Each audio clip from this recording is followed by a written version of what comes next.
After months of wait, speculations, rumors, the Sony A75 is finally here. And it doesn't have 6 or 7K, it doesn't have internal RAW video, and it doesn't have OpenGate. And I couldn't care less, but more on that later.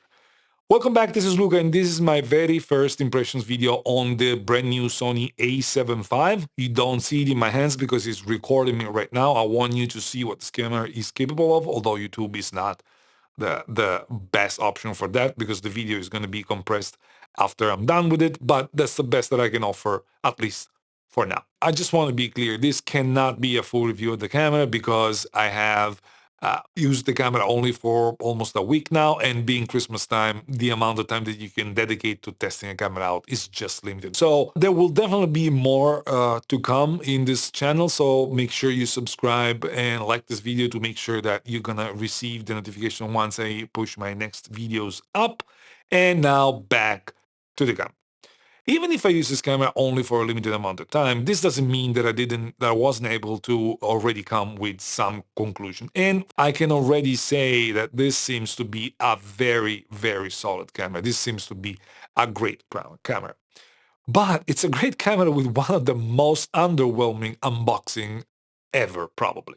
You just get a white box with a camera printed on it. It's small, it doesn't inspire luxury, it doesn't inspire anything specific, and once you open the box, you get the bare minimum. You get some documentation, you get a pretty cheap strap, the usual strap that you get with Sony cameras, you get one battery, and you get the camera. That's it. You didn't get cables, you didn't get chargers, you didn't get brick, you didn't get anything in the package.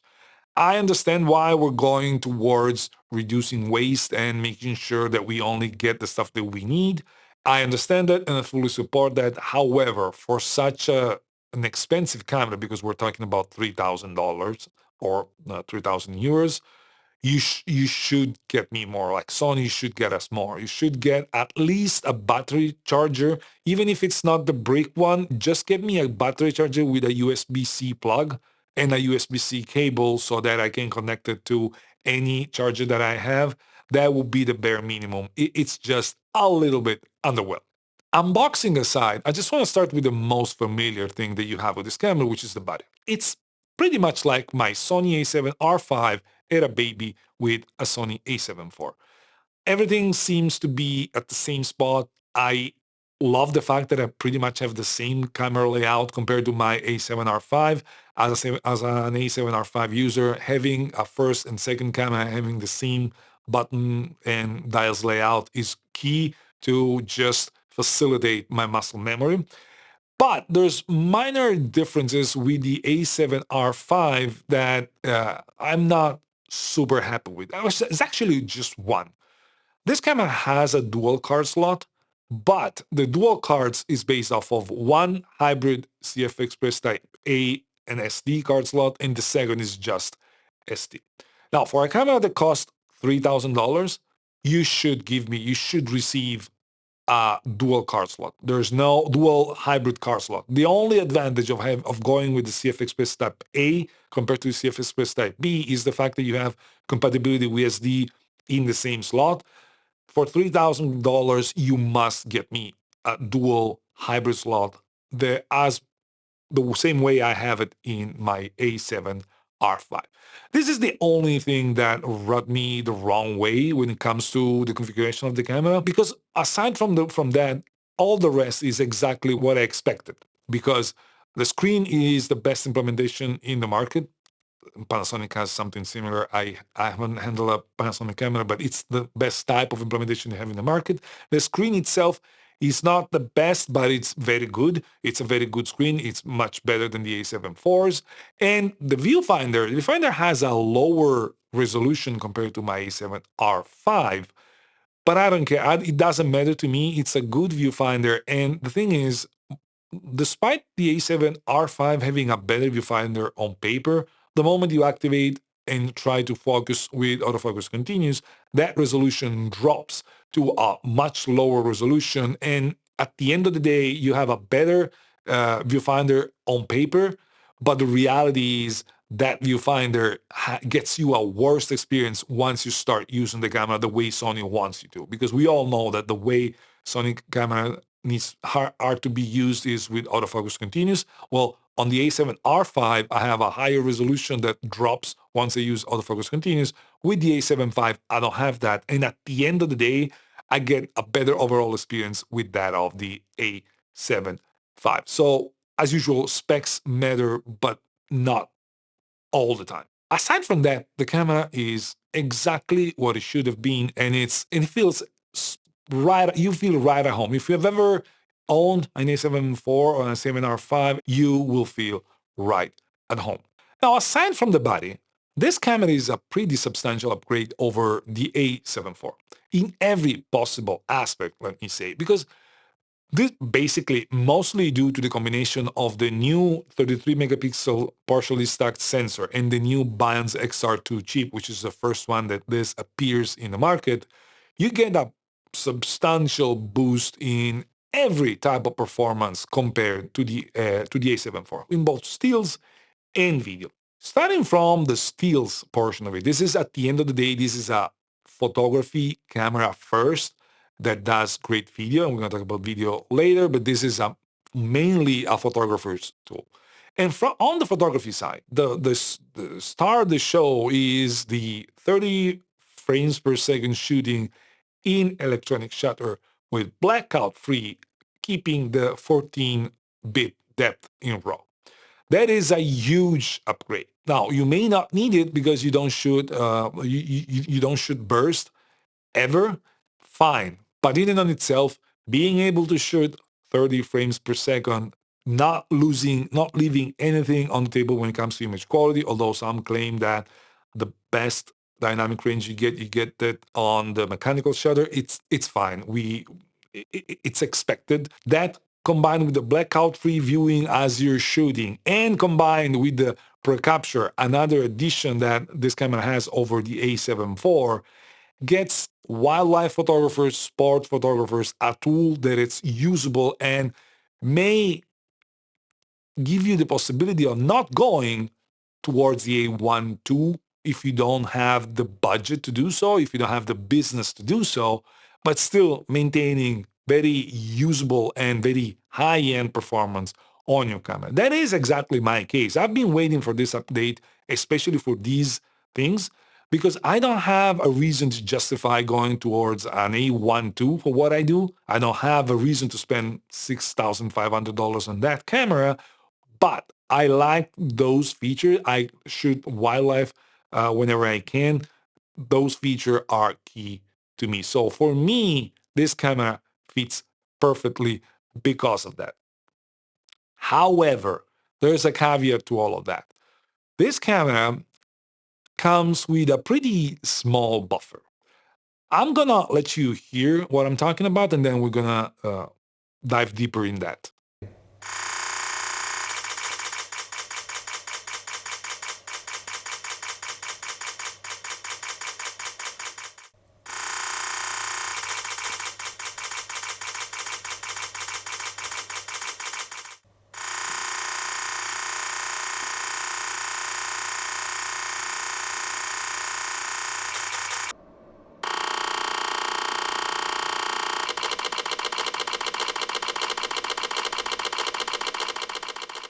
So as you've heard, the buffer is not that much. And when you're shooting full frame, JPEG and RAW together at 30 frames per second, you only have a limited amount of time that you can you can shoot at 30 frames per second. That being said, the good thing is the camera doesn't stop. I believe Canon, once you hit the buffer, it's a bigger buffer, but once you hit it, you gotta wait. And basically, the camera freezes on you. With this one, you can keep shooting. It reduces the frequency of shooting, but you can still keep going. That is a good thing, but still, the buffer is not as big as it should have been, in my opinion. Now, for me, I tend not to shoot 30 frames per second all the time. Even when I'm doing wildlife, I tend to use 15 frames a second. I don't want to overload my storage if I don't need to. And what this camera does allows you to customize one function button to boosting your frames per second. That is what I'm going to do. I'm going to customize one of those functions button to do that because I'm going to shoot at 15 frames per second. And when I realize I need 30, I can just push that button and increase the frequency to 30 frames per second. But this is my decision. You may be different from me. You may maybe want to shoot at 30 frames per second all the time. In that case, you're just going to have to keep in mind that the buffer is not that big. So there are workarounds. For what I do, I don't really mind the fact that the buffer is not that big, but this doesn't justify Sony from the fact that the buffer should have been bigger. Now, moving on from continuous shooting, Sony claims 7.5 stop of stabilization in the center and 16 stops of dynamic range when it comes to shooting images. I don't know about those two. Those are a number. We all know it. When companies claim those numbers, they usually measured in a way that they get more than what it really is. The only thing I can say is the image quality seems to be really good. And honestly, I don't have, as I'm shooting Capture One, I don't have full support on the RAWs of the A75, so I'm basing everything on the JPEGs. I will have to in one of my next video on the A75, I will dive deeper in the image quality. Right now, I just can't. What I can tell you though is that the image quality that I get out of the JPEGs seems really, really good, and I don't have any issue with the dynamic range. Even the stabilization seems to be pretty good. I don't know about 7.5 stops. It's hard to test it's hard to determine what 7.5 stop means. The only thing I know, it stabilizes better than my A7R5. That's the only thing that I can say. Sony also claims improved auto white balance thanks to the new AI algorithms in the new processor. Again, it's hard to test those. The one thing I can tell you is based on my tests that I've done so far, it looks like the JPEG in general seem to be more balanced when used in auto white balance than what I get out of my A7R5. Now, that may be fascination just because Sony is claiming something and my brains goes there. I will have to follow up on that. But the first impression is I get better looking JPEGs out of this camera. Again, more to follow for sure. Now, courtesy of the new processor, we also get a huge improvement when it comes to battery life.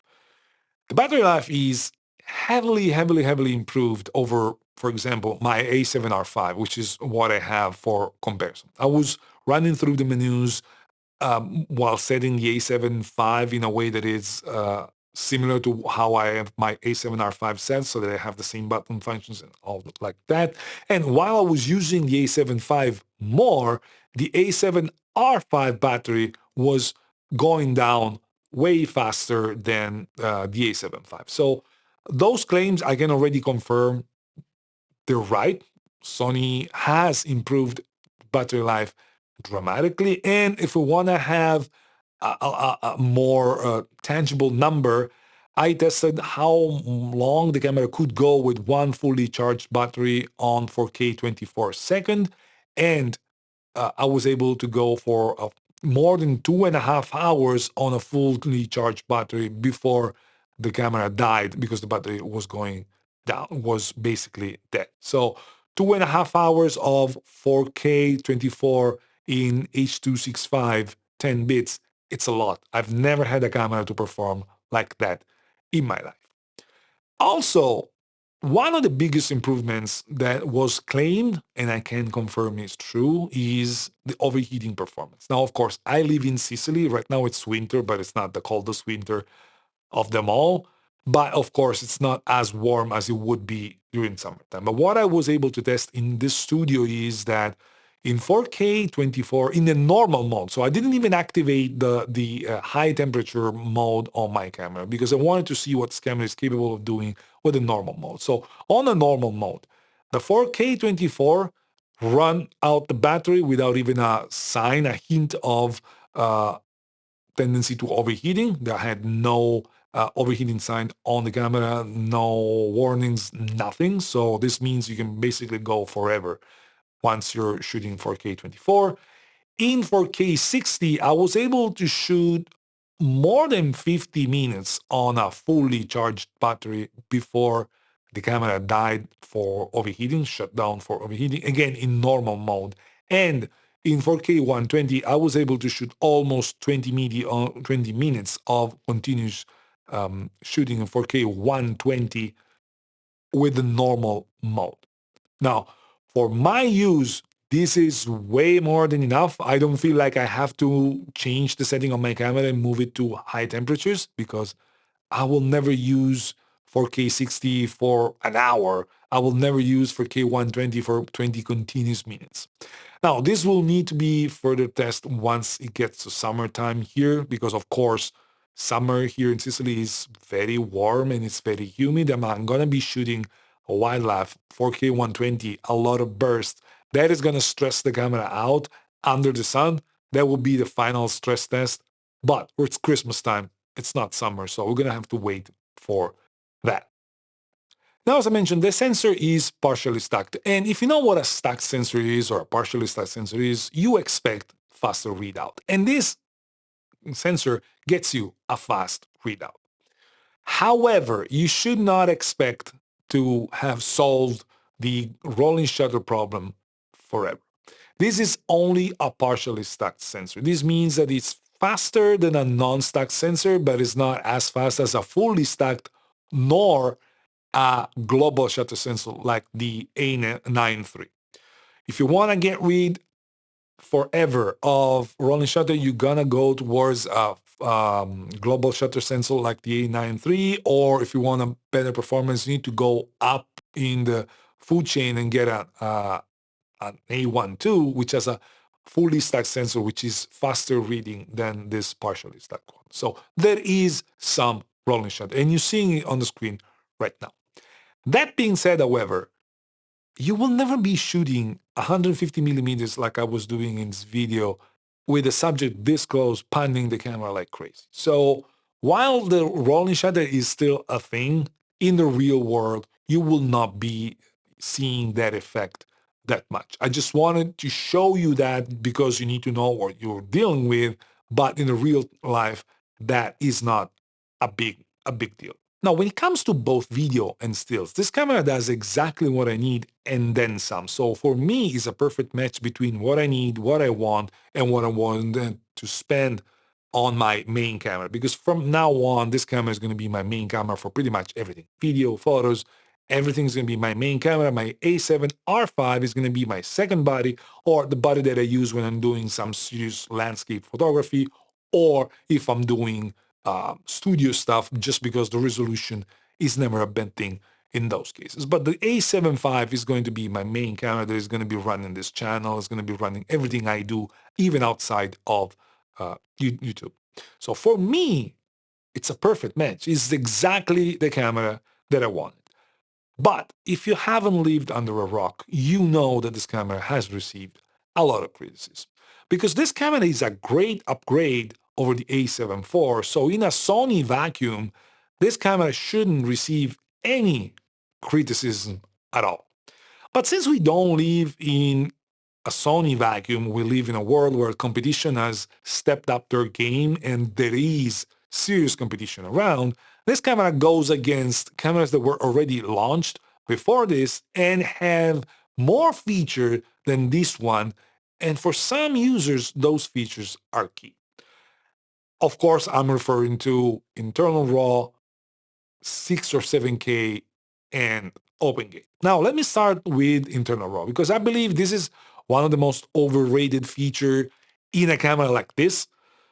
I believe internal RAW in video, of course, we're talking about video, it's not something that whoever purchases a camera like this is going to be relied upon pretty much ever because file sizes are huge, the entire workflow is different, and it's more tailored towards cinema content, stuff that you would not usually do with a camera like this. But aside from RAW, which again I mentioned, I don't think it's a big issue that this camera doesn't have, the lack of 6 or 7K, in this case 7K because the sensor will be capable of 7K, and OpenGate are a substantial difference from, let's say, the main competitor, which is the Canon R6.